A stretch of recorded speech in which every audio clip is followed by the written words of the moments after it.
Сәлем достар, әрбір қыз келіншек ерекше сөмке ұстағанды қалайды. Сол үшін бүгін туған күнге арнап, қазіргі кезде ерке сылқым деп аталған трендтегі сөмкені тікпекшімін. Бірге болыңыздар.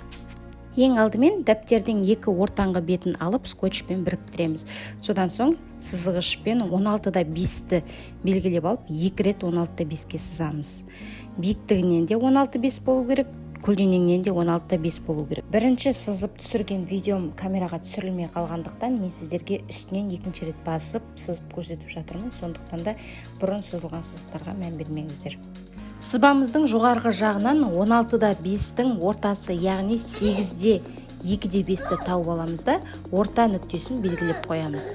Видеода көрсетілгендей етіп, жоғарғы нүктеден төменгі нүктеге қисық сызық жүргізіп шығамыз.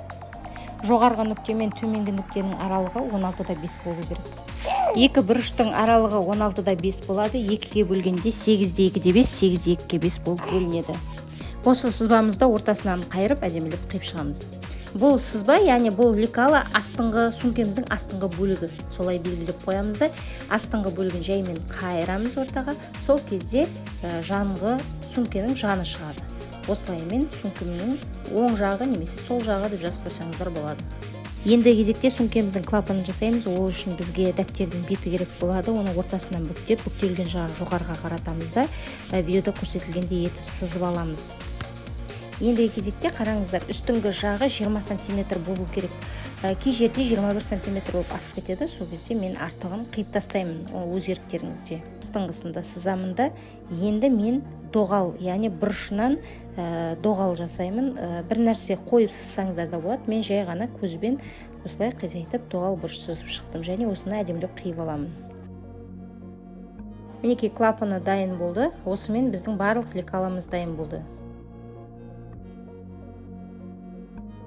Сөмкенің үстіңгі бөлігіне, яғни клапанына және астыңғы бөлігіне мен гобелен матасын қолданғым келіп отыр. Сондықтан да оюына мән беріп қойыңыздар лекаланы. Мінекей әдемілеп қиып аламыз. Мінекей дайын болды. Қараңыздар, оюымен бетіп қойып көрсетсем, қандай әдемі болып шықты. Содан кейін бір айта кететіні, артықтау етіп қиғандарыңыз жақсы. Сөмкенің екі жанын королевский бағыт матасынан қиып алдым. Сол секілді бүкіл лекаланың барлығын 3 матадан қиып алдым. Қараңыздар, бірінші негізгі мата, содан кейін паутинка, содан кейін барып фетр. Фетрді мен қатты фетр алған жоқпын, орта қалыңдықта фетрді алдым. Өйткені менің тігін машинам ол кәдімгі профессиональный машина емес. Ендігі кезекте клапанын дайындайтын боламыз. Гобелен матасын қоямыз, үстіне паутинка, фетр, қайтадан паутинка және астарын қойып, бірге дайындап қоямыз. Міне астарлардың барлығын екі жағынан және астын қидым. Сонымен қатар мына жерде мынау қалта ретінде жасаймыз. Ұзындығы 17, ені 12 см. Бұл бізде иыққа ілетін ілгіші. Бұның ені 7 см-де, ұзындығы 95 см. Бұны қайырып тіккен кезде жіңішке әдемі ілгіш болып қалады.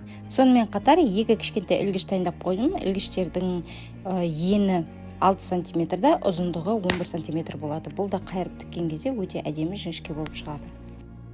Сонымен бірге бізге касая бекі керек қара түсінен, және мынандай екі ілгіш керек болады, және магнитті осындай қаусырғыш керек болады.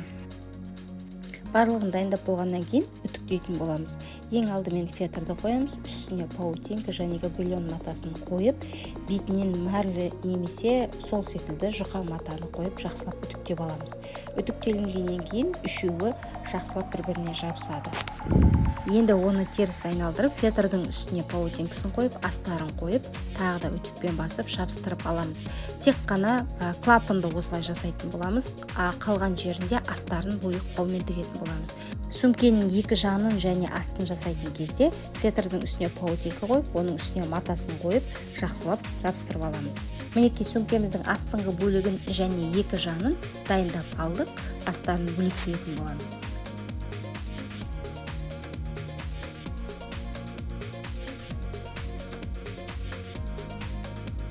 Мінекей қараңызшы, екі жағын қойған кезде өте әдемі болып шыға келді. Сөмкемізді сырып тігетін боламыз. Ол үшін иінемен астары жағынан сызғыштың көлемімен жаймен сызып шығатын боламын, яғни із қалдырамын. Видеода көрсетілгендегідей жасасаңыздар болады. Сол секілді екі жанында осылай инемен белгілеймін. Ал астыңғы бөлігін мен қаламсаппен сызып қоятын боламын. Мінекей барлығын сызып дайындап қойдық. Ендігі кезекте машинкамен тігіп аламыз. Хоп. Қараңыздаршы, қандай әдемі болып шықты. Машинкамен жай ғана бір тігіс қылып тігіп шықтым.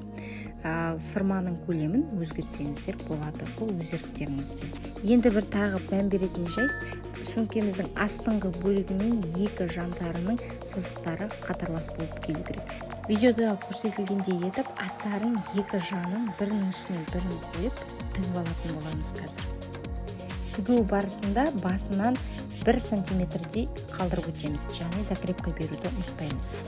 1 сантиметр тастап кеткен кезде бізге келесі тігісі тігуге ыңғайлы болады. Екі жанын тігіп болғаннан кейін қалған жерлерін ортасынан бүктеп отырып тігеміз. Мына тігілген жері видеода түспей қалған екен. Сондықтан да ауызша түсіндіріп өтейін. Мына жерде қызылмен белгіленгенді ең бірінші тігіп аламыз, содан кейін қарамен белгіленген жерді қосып тігетін боламыз. Тігу барысында фетрді қайыруға қорықпаңыздар, өйткені фетр орнына келеді. Тігіп болғаннан кейін сөмкемізді оң қаратамыз, бұрыштарын қайшының ұшымен шығарып аламыз.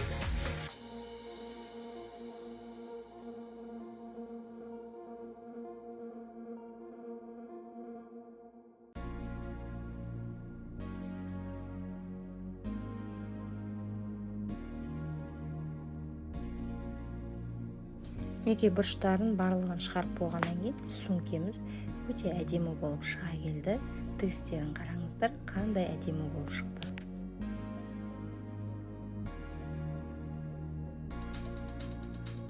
Екі жанына ілгіш тігетін боламыз. Ол үшін мана қиып дайындап қойған маталарымызды алып, бүктеп, алдын ала дайындап тігіп аламыз.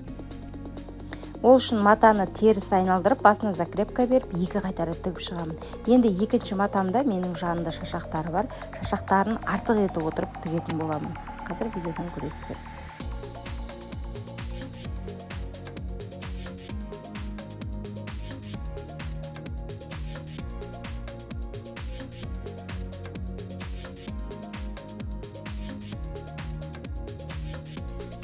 Көріп отырғандарыңыздай шашақты артығымен тігіп шықтым. Енді осыны оң қаратуымыз керек. Ол үшін мен қайшының көмегімен осылай оң қаратып шықтым. Айналдырып болғаннан кейін тігісін ортасына жібереміз да қайырып қойып дайындап қоямыз. Екеуі бірдей түсу керек. Енді сөмкеміздің орта сызығын табамыз. Тапқаннан кейін барып жаңа қайырған матамызға темірін салып тұрып, жақсылап мен зигзагпен және жай тігіспен тігіп шықтым. Мінекей сөмкенің ортасына тігіп болдық, әдемі болып шықты. Осындай ілгіштерді сіздер кез келген тігін фурнитурасынан ала аласыздар.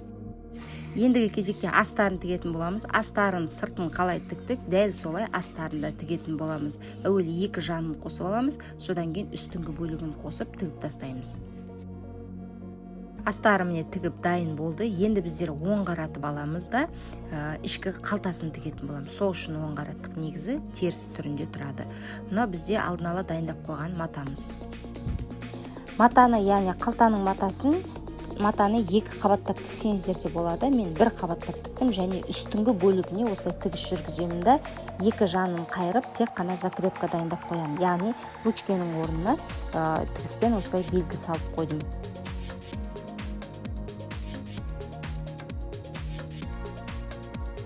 Мен осылай міне екі жанына және астыңғы бөлігіне закрепкамен белгі түсіріп аламын. Содан кейін матамызды ортасынан бүктеп, астарындағы орта сызыққа мінекей дәл әкеліп түсіреміз да, мен иінемен түйреп алдым. Өзіме оңай тігілу үшін сіздер де солай істесеңіздер болады. Қазір мына жанын және астыңғы бөлігін машинкамен тігіп шығатын боламын.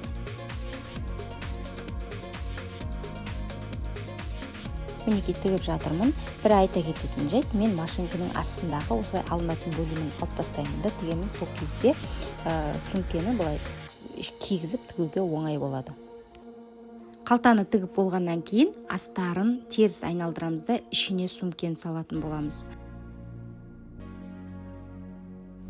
Сөмкені бүктеп сала беріңіздер, кейіннен үтіктелген кезде мыжырығының барлығы кетеді.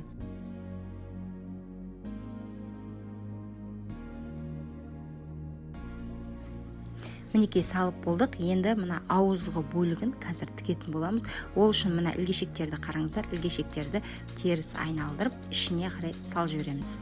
Міне салғаннан кейін барып, жақсылап осы бөлімді бір айналдырып тігіп шығамыз. Мінекей машинканың астыңғы бөлігін алып тастадым да, қазір тігіп шығамын.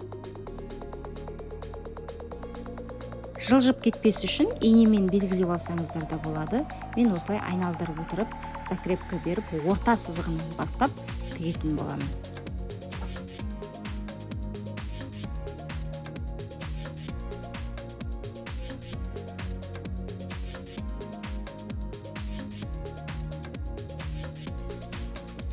Мінекей тігіп болдық. Міне осылай тігіс түсті әдемі.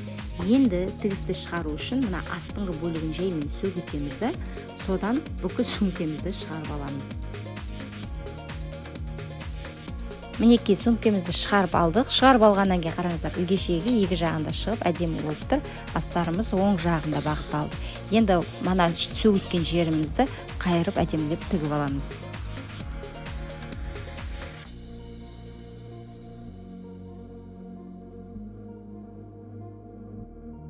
Астарын сөмкемізге қосып тігіп шықтық. Артық шығып тұрған жіптерін қиып тастаймыз да, сөмкемізді жанына қоя тұрамыз.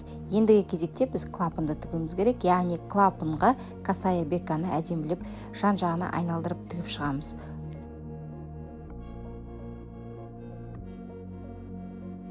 Косая бека өзі екі жаққа қайырылып тұрады. Сол қайырылғанның бір жағын ашып, жақсылап айналдырып тігіп аламыз. Мінекей барлығын тігіп шықтық. Тігіп шыққаннан кейін осылай қайырып шығамыз. Жаңағы артық жіптерін алып тастаймыз да, осылай қайырып әдемілейміз. Сосын сонымен қатар шығып тұрған бұрыштарын қайшымен қиып тастаймыз. Яғни артық фетр маталарын қиып тастаймыз. Мінекей осылай қайырып, екінші қайырылған бетінің ішіне қаратып тұрып, мынандай артық тігістерін көрсетпей, тағы бір тігіс жүргізетін боламыз. Тігіс жүргізу барысында, яғни мінекей ұшын бірінің ішіне бірін қайырып салған кезде әдемі болып тігіледі. Мінекей тігіп дайын болғаннан кейін осындай өте әдемі болып шығады. Дайын болған клапанды жанға қоямыз да, сөмкенің өзіне кірісетін боламыз. Сөмкенің астары сыртынан шығып тұрмас үшін инемен астыңғы жағынан тартып тұрып белгілеп аламыз да, үстіңгі жағын айналдырып жарты сантиметрдей тігіп шығамыз. Немесе 1 сантиметр қалдырып тіксеңіздер де болады. Мінекей тігісіміз дайын болды. Қараңыздар қандай әдемі болып шықты. Астыдағы инелерінің барлығын алып тастаймыз. Енді біздер клапан тігетін боламыз. Клапанды мен қолмен тіктім. Міне қараңыздар, артқы бөлігіне клапанды жай ғана инемен қолмен тігіп шығасыздар. Мінекей мен қайырып осы жерден ұстатып тіктім.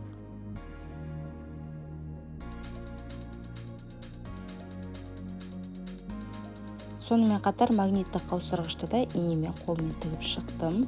Енді тағы бір айта кететін нәрсе, мына клапанды алға қарай тартып тіксеңіздер де болады. Мен секілді артқа қарай тартып тіксеңіздер болады. Енді кезекте мен сіздерге ұстағышты, яғни иыққа ілгішті тігуді көрсетемін. Ол үшін міне өзіңізге керек оюды таңдап, яғни керек ою жерін таңдап аласыздар да, қайырып тігіп шығасыздар. Бір жағын тігіп болғаннан кейін, екінші жағына да дәл осындай тігіс түсіреміз. Тігіп болғаннан кейін ілгішімізге қайырып, қайтадан екі тігіс түсіреміз, жай тігіс және зигзаг тігіс.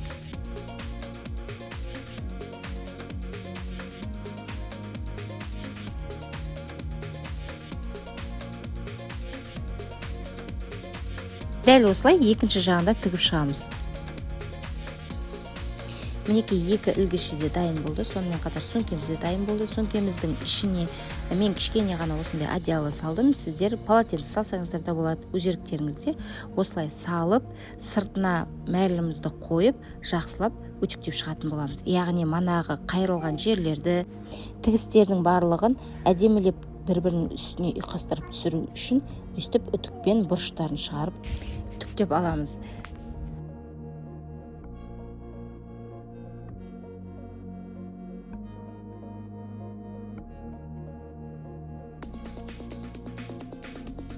Қараңыздаршы, мінекей қандай керемет сөмке шықты. Өте әдемі, тігілу жолы өте оңай, қарапайым. Бұл сөмкені мен арнайы туған күнге арнап тіккен болатынмын. Көңілінен шығады деген үміттемін. Сіздерге де ұнаса лайк басып комментарий жаза кетіңіздер. Сіздермен бірге болған Ақтолқын Халымқызы.